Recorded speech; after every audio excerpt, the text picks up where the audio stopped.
तरी सुद्धा 10 तासात 15, 16, 17 ज्या गोष्टी ज्या आहेत त्या पडताळून पाहायच्या आहेत. काही पाहत नाहीत.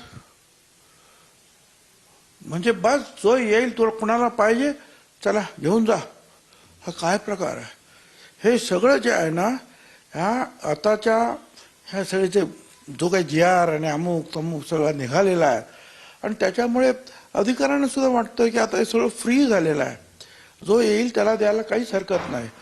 कोणी येतो सांगतो की हे असं आहे तसं आहे तसं आहे, काय मी कुणबी आहे, हा माझा नातेवाईक आहे, देऊन टाक. अरे कसं काय चालेल?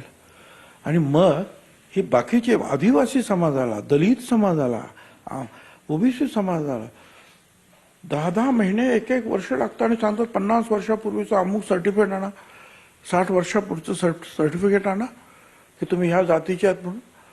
आणि ते 10 तासात. पण मग याला जबाबदार नेमकं कोण आहे? प्रशासनातले अधिकारी दबावात आहे असं वाटतंय का?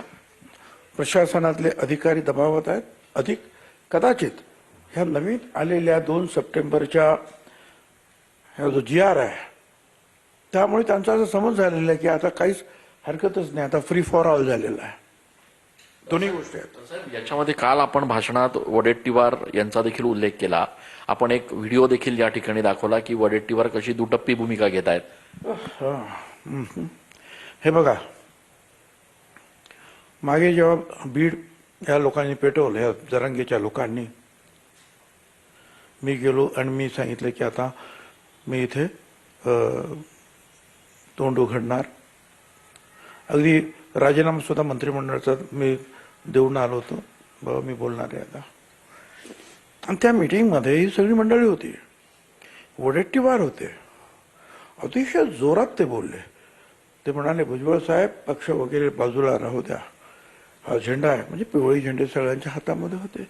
हा झेंडा आहे, हा घेऊन तुम्ही आता तुम्ही आणि आपण आता पुढे जाऊया आणि या OBCना न्याय मिळवून देऊया.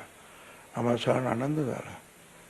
कुठल्याही पक्षाचा असेल कार्यकर्ता नेता जर OBCसाठी जोशपूर्ण भांडत असेल तर मला आनंद होणं स्वाभाविक आहे. त्याच्यानंतर बाकीच्या सभा झाल्या.